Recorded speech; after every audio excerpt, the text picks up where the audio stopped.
Do you want to go ahead and make sure everybody is muted? All right, well, let's get this party started, shall we? Good afternoon, everybody. My name is Eric Kempel, President of the Rotary Club of Chicago. I call to order the second meeting of the First Five Collaborative, consisting of the Rotary Clubs of Chicago, San Francisco, Oakland, Seattle, and Los Angeles. Welcome everyone, not only our Rotarians from our five clubs, but also the many other Rotarians and non-Rotarians out there today. I know we have members from Jennifer Jones' home district in Ontario. We have Rotarians from Budapest, the Caribbean, Argentina, Pakistan, India, Malaysia, Sweden, Nepal, Australia, Romania, Moldova, and many other places across the world and across the US. And you are in for a fantastic program today. Before we begin, I'd like to remind you to keep yourself on mute during the meeting. During our program today, if you have questions for our speaker, please put them in the chat box and we'll get to them if time allows. Also, for those looking for greater fellowship with their fellow Rotarians, please stay on Zoom after the meeting and we will put you into breakout rooms. Now, to give the thought of the day, I'd like to introduce you to my president-elect, Marga Hugo. Marga. Thank you, Eric. Have you heard the phrase, a virus is the great equalizer? Would you think so? Yes, it does not discriminate who gets it, but I invite you to a few seconds of introspection. Place yourself somewhere downtown in your city. It is nighttime. Open your sleeping bag. It is on the floor, perhaps under a bridge. You're alone. Perhaps you ran away from home. You're scared. The safety nets you had are suddenly gone. Or maybe they've been gone for a long time. You will wake up tomorrow and will not know what your day will be like. What do I do? Where do I go? Is there anyone who cares, who really cares about me? Is there anybody who will give me real help? And this virus, will it kill me? How do I know? Who will take care of me? Perhaps you're realizing that this virus is not that great equalizer. Friends, in these times of so much hardship and confrontation, let us try to put ourselves in the place of others. Let's try to walk in other people's shoes.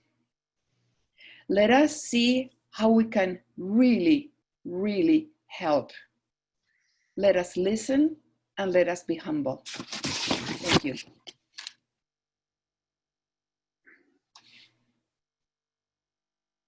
All right, thank you very much, Marga. Next up, I'd like to introduce you to the immediate past president for the Rotary Club of Chicago, Mr. Marshall Schmidt. Thank you very much, Eric, and thank you, Marga, for setting the proper tone for this meeting, given what we're about to discuss. And so welcome everyone to the second meeting of the collaborative of the First Five Rotary Clubs. The committee that organized this meeting asked me to spend a few minutes explaining how we got here. The collaborative is a child of the COVID pandemic. In the spring, when the United States shut down to combat the pandemic, Rotary clubs did what they do best, found a way to share fellowship, even in the worst of times. This led to the creative use of Zoom technology. For years, with in-person meetings the norm, the benefits of Zoom were lost. But necessity brought people to their computer screens. They discovered that suddenly any Rotary meeting and even any speaker was in reach. On April 14th of this year, Melinda Monterosa, the then program chair-elect for LA5, reached out to me with a, quote, fun idea. She and Rick Gibson, whom I'd met at the large club conference in Long Beach last year, reached out to the rest of the presidents of the First Five clubs. The appeal to the collaboration was obvious. Within 3 days, the presidents of each of the 5 clubs participated in a Zoom meeting. It was quickly realized that Melinda's, quote, fun idea had endless potential. A first meeting was scheduled for May 7th. It was a Zoom side chat with the 5 presidents moderated by President Mark Maloney. The second half of the meeting consisted of breakout groups with the community and international service chairs of each club to discuss a project on which all 5 clubs could collaborate. A steering committee quickly agreed on combating homelessness as the group's theme. What you are about to hear is what we all hope is the first of many projects of the first 5 collaborative focusing on combating homelessness. The first 5 clubs are the pioneers of Rotary. With this collaboration, we hope to continue to lead the way through Rotary's 2nd century, adapting to the challenges of our day, taking advantage of the opportunities that modern technology provides, while preserving the values of fellowship and service, which are timeless, demonstrating to the world that we are all more powerful when we work together to make the world a better place. Thank you very much, Marshall. And now, please welcome President of the Rotary Club of San Francisco, Mr. J.T. Forbes. J.T. Thank you, President Eric. As of January 2019, on a single night, roughly 568,000 people experienced homelessness in the United States. For perspective, that's more than the entire city of Oakland, California, in one night. Homelessness is generally defined as a person who lacks a fixed, regular, and adequate nighttime residence. Now think about that for a second. Fixed, meaning non-mobile; regular, meaning the same place every day; and adequate, meaning acceptable to sustain human life. Now think about the tents, the shopping carts, and the bags. Now think about underneath the freeway, behind the grocery store, alongside a building, and right in the middle of the city. And finally, think about the lack of food, hygiene, clean water, and the production of waste. To face just one of these challenges would be difficult enough. But now imagine facing all of them all of the time. Where will I stay tonight? What part of the town is the safest? When will I eat again? When will I shower next? Being faced with the uncertainty of basic human needs creates a world of desperation. So let's just build shelters, give them food, and make sure they have bathroom facilities, right? Won't that solve homelessness? It could. But what about the reasons people become homeless in the first place? Think about the person that lost their job or have little to no income to pay for housing, food, childcare, healthcare, or education. These are the folks that are living paycheck to paycheck. You've heard the phrase, you're one paycheck away from being homeless. And in our major cities, that may be true because the cost of living is so high. But what about the person that lacks employment opportunities, especially in a pandemic? Where do they go? Or think about the people that are experiencing domestic violence. Domestic violence is the leading cause for women and children to be homeless. Or the person that has a mental illness. They can't function and they can't sustain a livelihood. Or the person that has a drug and alcohol addiction. Or there's lack of affordable health care. Think about having to decide between paying rent or the health care for your mental illness. It's a tough decision. There may be a shortage of housing, and there could be a lack of public assistance. Whatever the underlying reasons, if we don't address them, we'll continue to have a steady flow of homelessness in the United States. Listen, as much as I want to, we're not going to solve this crisis during the meeting. There are people smarter than me studying the subject to understand the most effective way to help.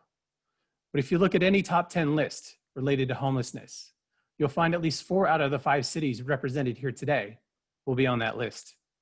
When the first 5 met so many months ago, we knew we wanted to do a service project together that was relevant to each of our cities. And to no surprise, homelessness was at the top. We wanted to help our communities to show the power of Rotary, the power of Rotarians, and the power of our ability to serve during a pandemic. So of many facets of this problem, we decided to focus on health. More specifically, hygiene. To talk more about that, I'd like to introduce you to my fellow president from the Los Angeles number 5, Mr. Matt Ball. Matt? Thank you, JT. You know, it's kind of awesome to be able to say that, knowing that The influence of all of our collective first 5 Rotary clubs represent to the world of charitable service a vetted organization where trust is already established. That trust in Rotary as a recognizable name enables us to approach people and organizations in need and to be taken seriously when we say that we want to give, that we want to be part of charitable solutions within our communities. So as you know, and as we've talked about, when the first 5 clubs and our leadership came together, we did look to the most universal needs in each of our cities. And as Marshall and JT have talked about, we surmised that homelessness was a common denominator to all of our communities and perhaps something that we could combat with a comprehensive approach. So to best serve this homeless population in each of our cities, we decided to reach out and ask for donation of hygiene kits to be distributed evenly amongst our 5 clubs. We felt that hygiene supplies are an evergreen need and that kits are a great introductory point for other services as well. So suppliers that begin with a basic hygiene kit. We ask for the basic needs beginning with 2 bars of hand soap, 2 hand towels, 4 toothbrushes, 1 tube of toothpaste, and 2 combs. Now I know that sounds very basic, but with that basic kit in hand, each club may then choose to add items that would be attainable through local suppliers or your local partners, also taking into account needed items germane to your respective environments. For example, some additional items might include hand sanitizer and face masks, and others may include disposable rain ponchos or even socks. Some may include feminine hygiene products if you feel it's appropriate. So metaphorically, the buying power, or in this case, the asking power of our 5 collective Rotary clubs has made it possible for us to reach out to familiar partners in charitable work from our respective cities. We approach these partners for potential storage, for distribution manpower, and for other available hygiene kit items that we may not have considered. For example, the Salvation Army is one of our most significant partners in this effort. Also working with us is Latter-day Saint Charities, a safe haven, homeless prenatal program, Path with Art, the Night Ministry, and Wellspring Family Services, just to name a few. And naturally, if any other organizations or entities would like to join us in this effort or have hygiene kit items to donate in any of our cities, we welcome their participation. We hope to utilize these hygiene kits to highlight additional services within our communities by inserting Rotary Cares messages, along with a listing of shelters, resource organizations, or perhaps emergency contact information. It's our choice as to what we'll put on that information card, but our target to accomplish this united, simultaneous distribution of these hygiene kits will occur during the Homelessness Awareness Week from November 15th through the 22nd, approximately 5 weeks from today. So execution will begin anytime within that week relative to each club's calendar. Our core group has been planning for some time, and this joint meeting serves as our official kickoff. So we hope that our members and our Rotary friends will join us to help execute this effort. If successful, this project will get over 10,000 hygiene kits into the hands of our neighbors without shelter and hopefully guide them to some additional resources. It's an honor to turn the next portion of our meeting over to the president of our formidable Rotary Club in Oakland, otherwise known as Oakland 3. Please welcome Seth Butner to the microphone. Seth.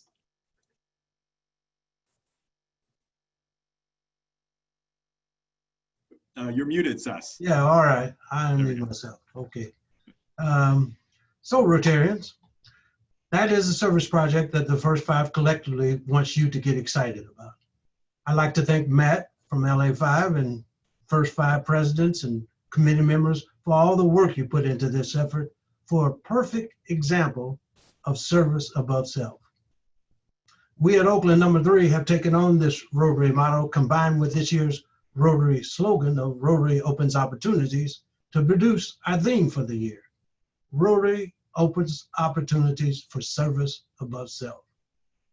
Well, given this COVID pandemic year and all that is associated with it, the First Five are giving you this unique opportunity to fulfill your commitment to service above self with this service project. Now it gives me great pleasure to introduce our inspirational speaker of the day. Jennifer Jones. Jennifer is the founder of President of Media Productions, a 25-year-old award-winning media company in Windsor, Ontario. She is a proud member of the Rotary Club of Windsor, Roseland.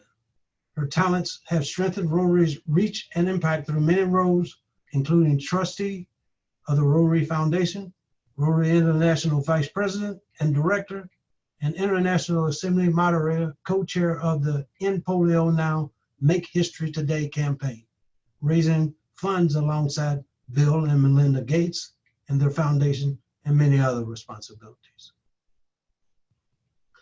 Jennifer is leader in cultivating experimental fundraising opportunities such as Rotary's Polio Golf Day with Jack Nicklaus, which raised over $5.25 million for polio eradication in one day.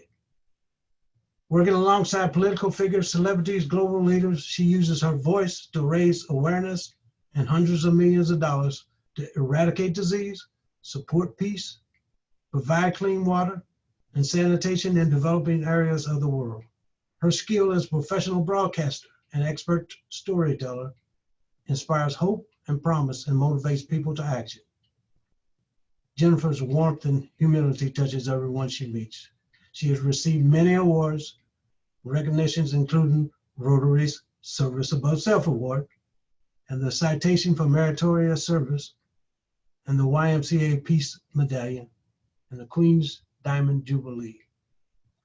But perhaps most impressive is that as of October 1, Jennifer Jones became the first female president nominee in Rotary's 115-year history. As the first woman to be nominated to be president, Jones understands how important it is to follow through on Rotary's diversity, equity, and inclusion statement. And I quote, "I believe that diversity, equity, and inclusion begins at the top for us to realize growth in female membership and members under the age of 40. These demographics need to see their own reflection in their leadership," Jones said. "I will champion double-digit growth in both categories and will never lose sight of our entire family." My fellow Rotarians, I give you Jennifer Jones, Rotary International President nominee for 2022-2023. Jennifer. Thank you, Seth, for the incredibly warm welcome, and hello to everyone. What an absolute honor and privilege it is to be here as you kick off this historic initiative. I know that the word historic has been already used, but I want to say it again. This is groundbreaking, watching the first 5 clubs come together to understand that your power to collaborate is going to be greater than the single parts of each club. And so when I got the invitation, there was no way that I couldn't be here on this meeting when you're launching this incredibly significant project. Now, homelessness is something obviously that touches us the world over.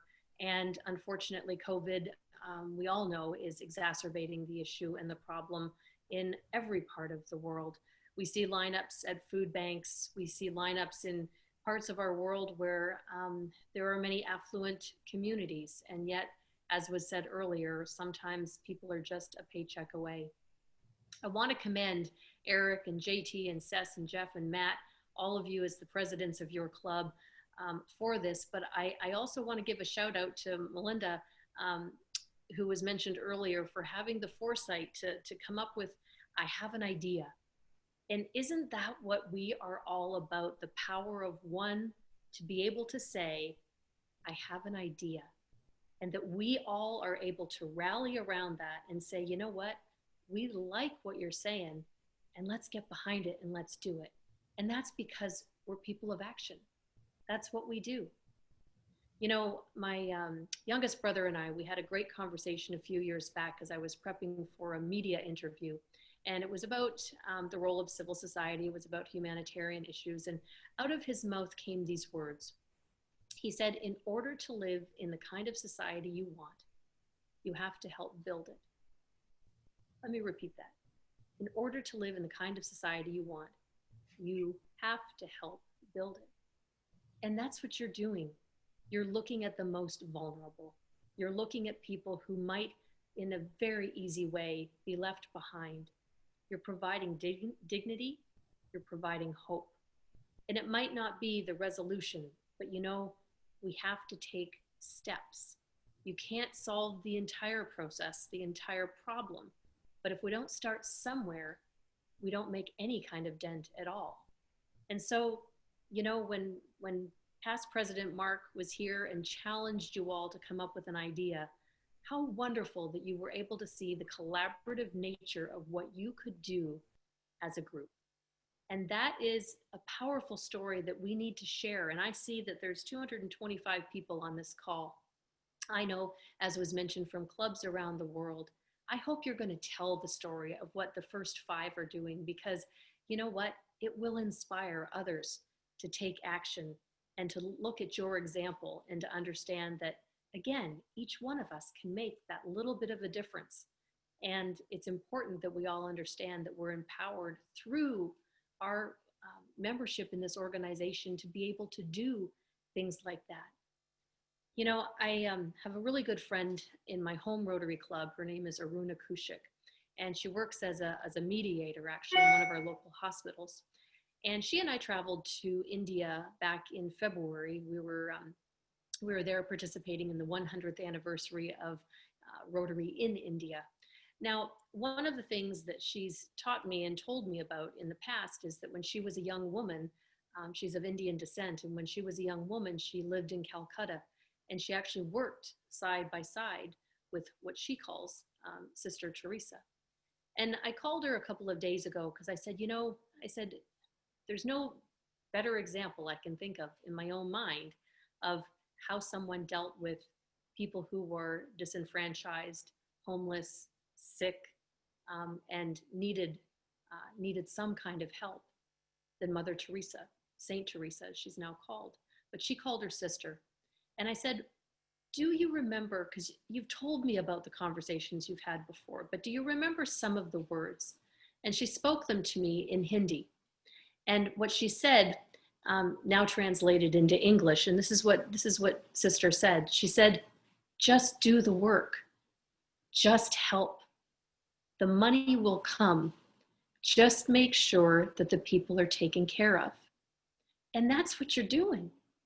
That's what you're doing. You're living proof that by joining together, identifying, as Matt outlined, the hygiene essentials that are going to, again, provide dignity for folks.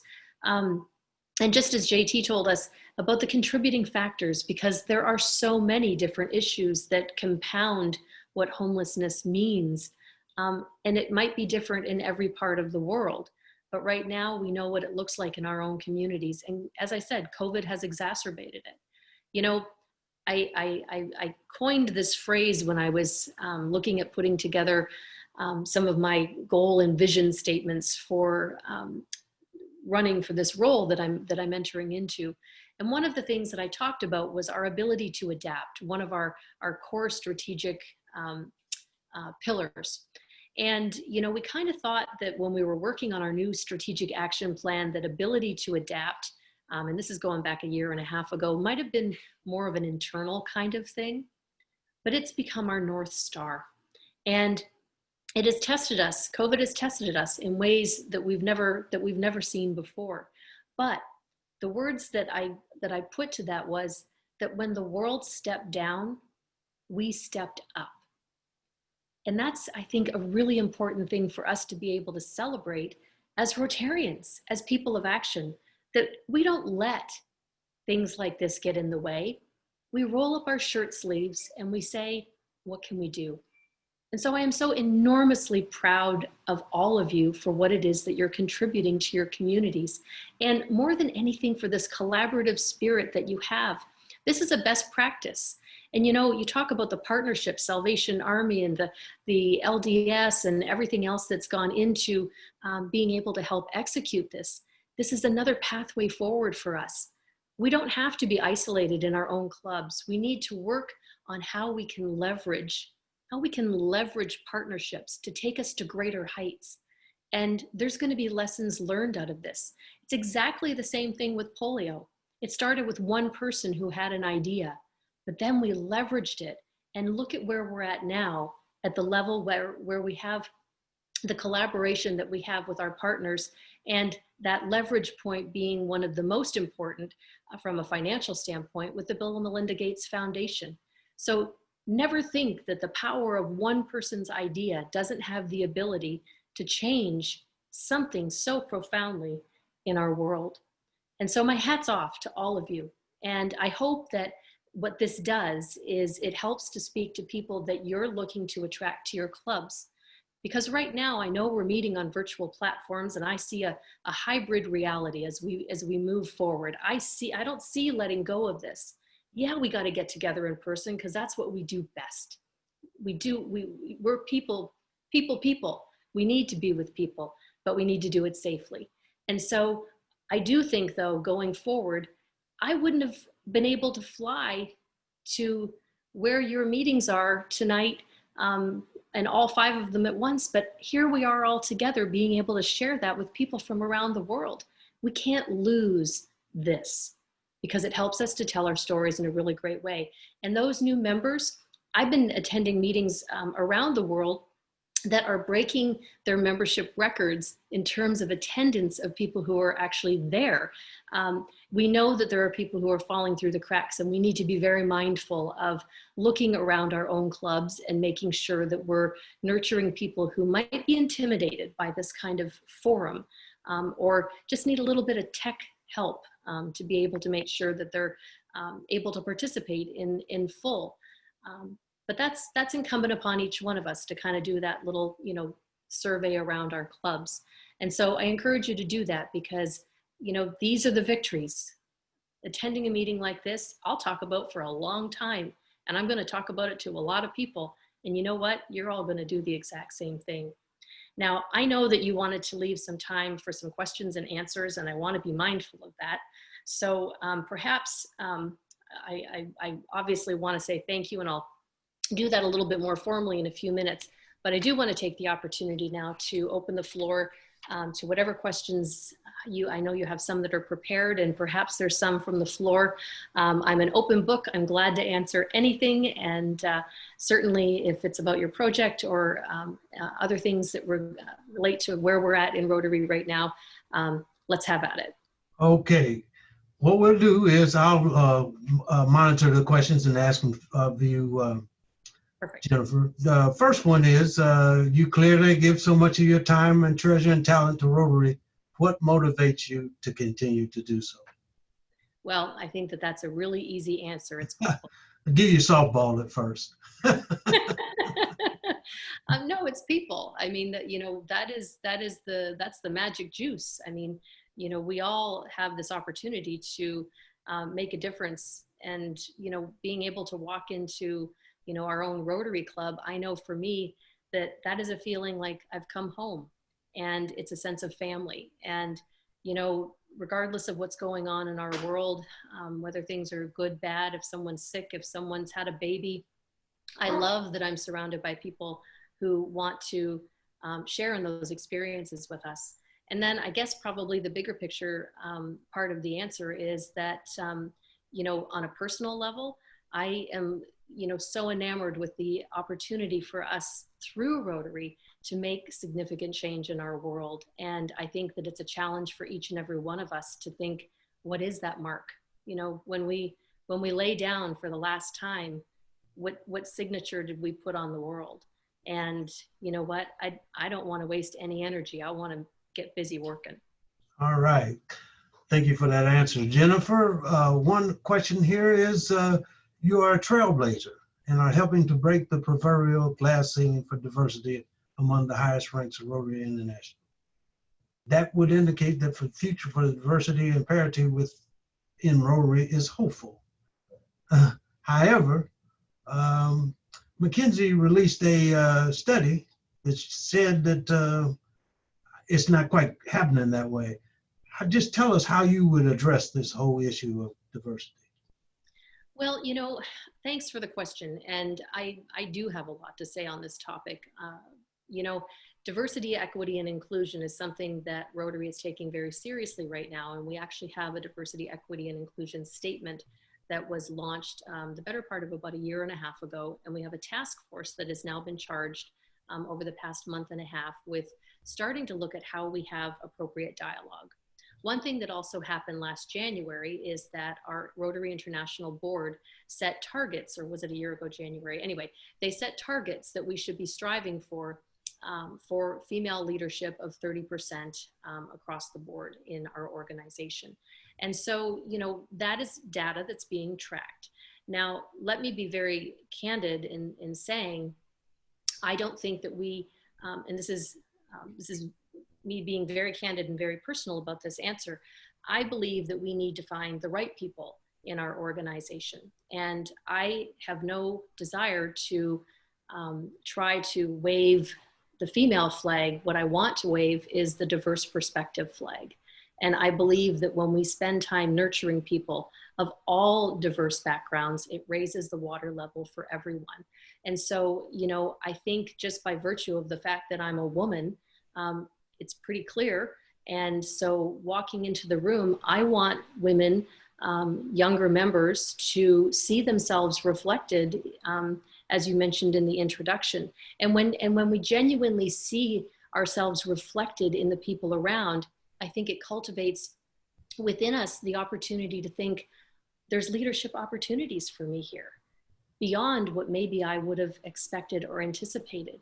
And so I think that yes, we need to get to better parity in gender, and we need to bring in younger members. That's absolutely paramount and important for our organization, but we need to look for the right people.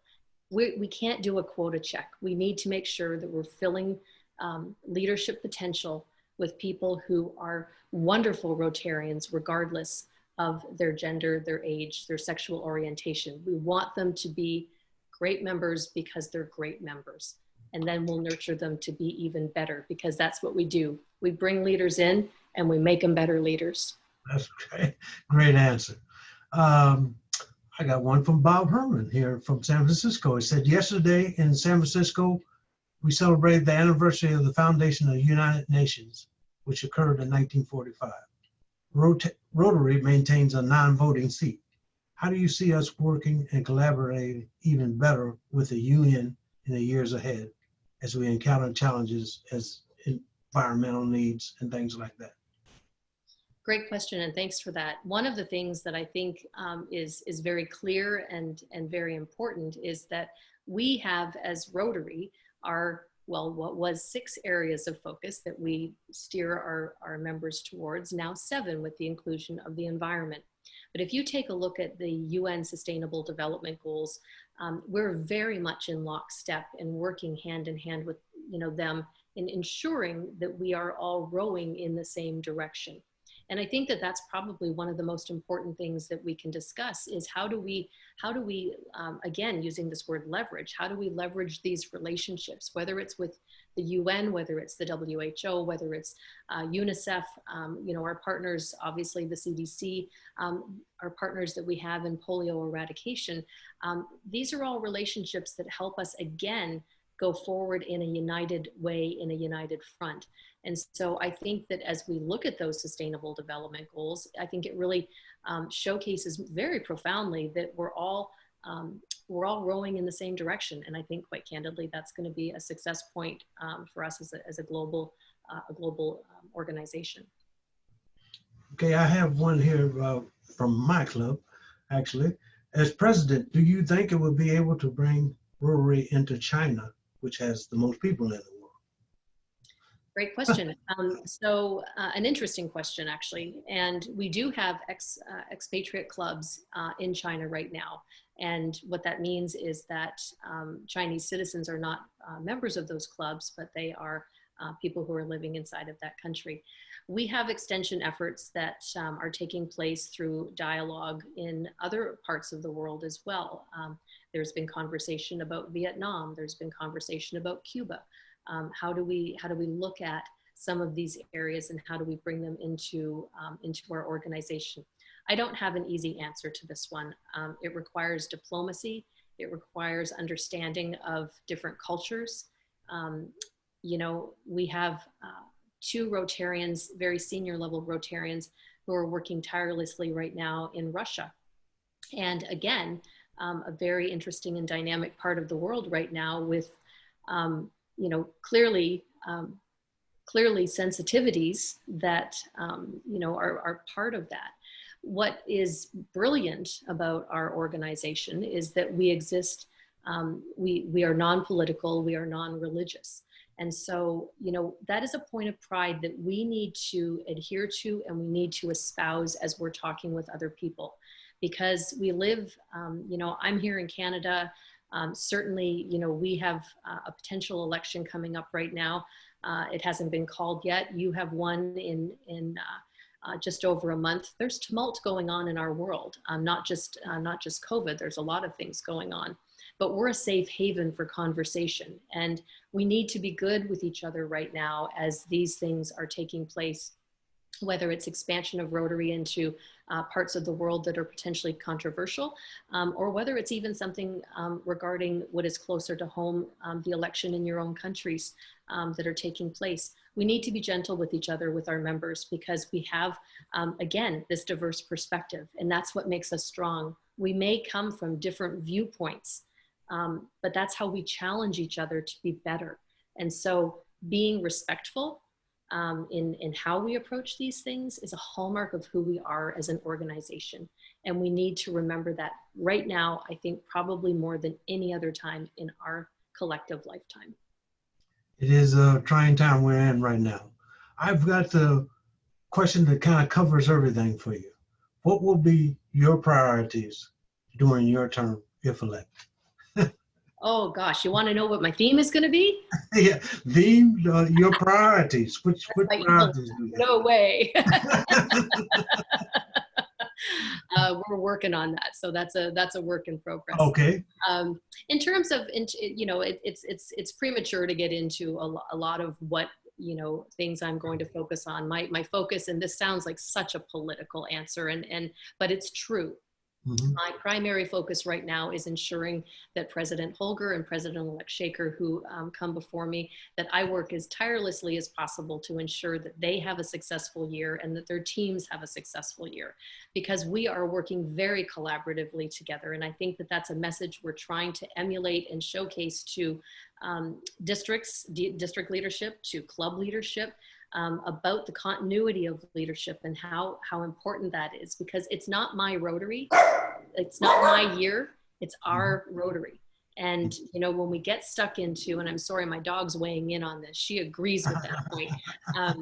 So no, but when we get stuck in the me, and the my, that's where we, you know, kind of fall apart in that continuity of leadership plan. So, you know, I'm very much interested in making sure that I support what they're doing and build upon what they're doing. And so we meet every 2 weeks right now, and will for the foreseeable future. And during that time, the General Secretary is also involved, but during that time, we're talking about, you know, what are the things that we're collaborating on, and how do we collectively move the needle together and not being isolated in a one-year dynamic. And so I'm really proud that that's, you know, the nature of how we're working together. And I couldn't be more honored that they included me very quickly into the fold and being able to be part of those discussions. And that will definitely help to inform the things that I'm going to hopefully champion along with the rest of our team from around the world in 22 and 23. I got one for you now, Jennifer. What do you foresee as potential future initiative for diversity and inclusion within Rotary? As a specific initiative? How will an international organization like Rotary go about developing such an initiative like diversity and inclusion, which may mean different things across 200 different countries? Well, you just hit the nail on the head. So diversity, equity, and inclusion is something, the way that we're having the conversation right now is that as we look at our Rotary organization and the various regions that we represent, this is a topic that means something very different in different parts of the world. If you think of one country, and I won't get into naming countries, but or regions, but in one part of the world, the dialogue about diversity, equity, and inclusion might be about age. In another part of our organization, that it might be about gender. In another part of our organization, it might be about all those two things and sexual orientation. So it's a region. I think that there's going to be a regional kind of approach to how we look at this, because there's not one size fits all. And, that I think that's going to be the hallmark of how we're going to find success. There's lots of things that are common between us in terms of what we all want to live fulfilled lives. So the common bonds there, they are good and they're strong. But we also need to recognize that, some people think of things differently. And it's when we have that dialogue and those conversations, it moves the needle for everyone. I was at a taping, and I'll just wrap on this. I was at a taping of Oprah's program a year or two before she stopped broadcasting on regular television. And one of the guests was Gloria Steinem. And she made the comment, and I won't give you the back text of the whole show, but out of the mouth of the mother of feminism, she said, "We got it wrong." And I mean, talk about like a moment of what? And she said, "Only when the pendulum swings to the center and men and women are equal nurturers will we have true equality." And, I walked away from that feeling like, holy mackerel, and the lesson also learned out of something like that is that we can change our thinking at every age that we exist. I think we all have an opportunity to stretch our boundaries, and that's what, I think in many ways this organization provides us the opportunities to do, and it provides us the opportunities to do exactly what we're celebrating tonight. And I want to just end by saying my sincere kudos to all of you for what you're doing, what you're going to do. And I cannot wait to see the results of how this blossoms and flowers and grows. And I hope that, it's going to be hard to tell some of these stories because, these are vulnerable people. But what you can do in telling your story about this project is you can talk about how you have been changed. And as you share those stories with people, start to think about, what did this do to you inside? And that's the stuff that you're going to need to share, because that's what makes a difference in our life. So congratulations. I can't wait, like I said, to keep watching what you're doing. And thanks so much for having me here with you. I'm really proud of every one of you for all your hard work. Thank you. Thank you so much, Jennifer. It was fantastic to have you. We had everybody with the wave and the clap. We have to do this virtually. You got some more ideas for us on how to do things with Zoom meetings and other ways that we can get to you. But thank you so much for giving that. And I like to quote the one quote you gave earlier: to live in a society you want to have, you have to help build it. We've got to make sure everybody keeps thinking about that. It's a very good one. Thank you so much. And this year, this first five is making the homeless crisis a priority. And to that end, as your gift, our gift to you for being our speaker of the day, in your honor, we are making a donation of $1,000 to different nonprofits in our respective cities to support the unhoused residents in our respective cities. Wow. Thank you for joining us this past evening. And now I think I'll turn it over to Jeff from Seattle. Thank you, Sess, and greetings, fellow Rotarians and guests. And Jennifer, good to see you again. I believe we met at the zone meeting when I was president-elect in the before times. Before time. Whenever I talk about Seattle 4, I frequently say that I stand on the shoulders of giants, and not just from Seattle, but from all the first 5 clubs. Most of you know the Paul Harris story, but I wanted to take a minute to connect some more dots. Harris started corresponding with Homer Wood, a lawyer out of San Francisco who organized Club Number 2 in November of '08, and then Arthur Holman, who founded Oakland in in that same year. Holman was the San Francisco manager for Travelers Insurance, and in '09, he talked about Rotary to his Seattle counterpart, Roy Denny. The Alaska Yukon Pacific expedition was getting underway, times were booming. Denny and others welcomed the Rotary idea. 3 men emerged as leaders of the Seattle Club at that time and ultimately were very influential in the Rotary early movement. It was Roy Denny, who I just mentioned, and who became the club's first president, but also 2 gentlemen that are very fond from a FOR perspective, Jim Pinkham, a 27-year-old lumber wholesaler, and Ernie Skeel, a 28-year-old lawyer. At the initial national meeting in Chicago in 1910, Skeel helped draft Rotary's first constitution. He said, "Reciprocity in the largest sense means not just getting, but also giving. We should be willing to give our time and treasure to ideas which uplift our people." Pinkham and Skeel are recognized as helping to bring forward the concept of what would ultimately become our motto, service above self.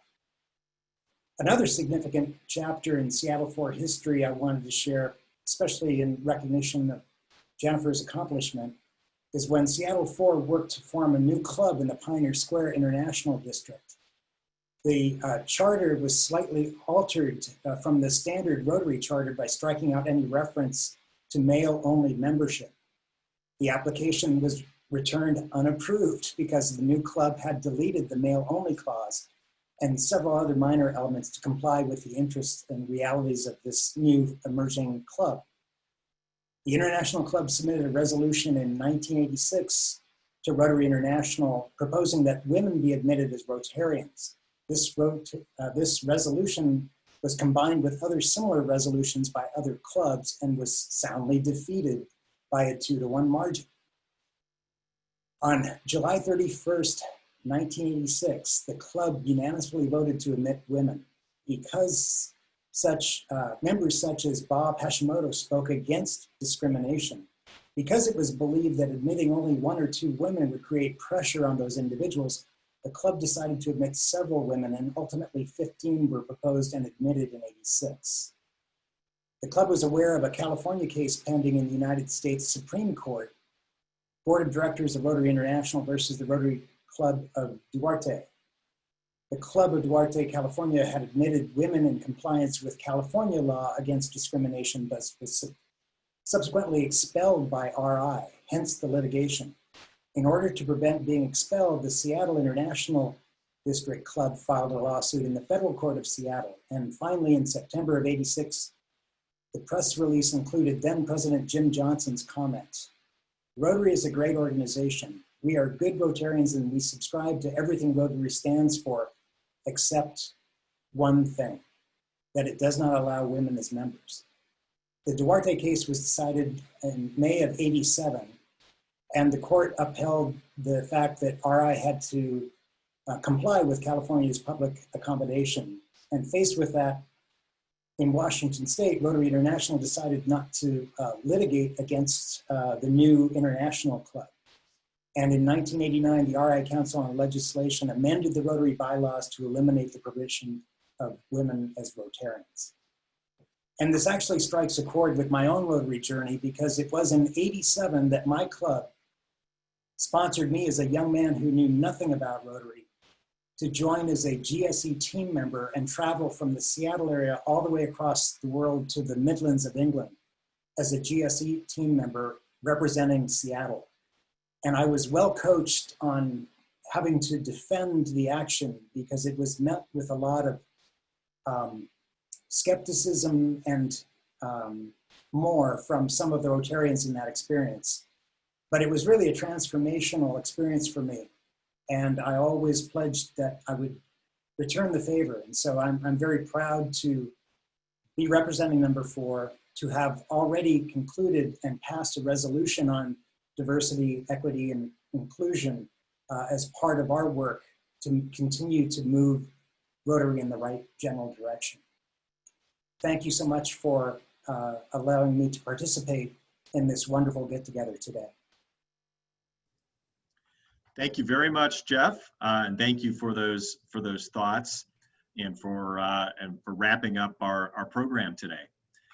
So once again, I'd like to thank you all so much for joining us today from all over the world. And of course, thank you again to Jennifer Jones. I know you have a very busy schedule, so how about a virtual round of applause once again for our speaker and future president, Jennifer Jones. I would also like to thank, in addition to Melinda, as we had mentioned, all the work that she put into preparing this program today. I also want to thank Mariah, Bob, Pat, Caroline, Chrissy, Charisse, and Susan for the yeoman's work they did in putting together today's program. Now, for those of you looking to continue this robust conversation and connect more with your fellow members, please stay on Zoom and we will assign you randomly to breakout rooms. And I look forward to seeing all of you on our joint service project in the week of November 15th to help combat homelessness. Again, thank you all for coming,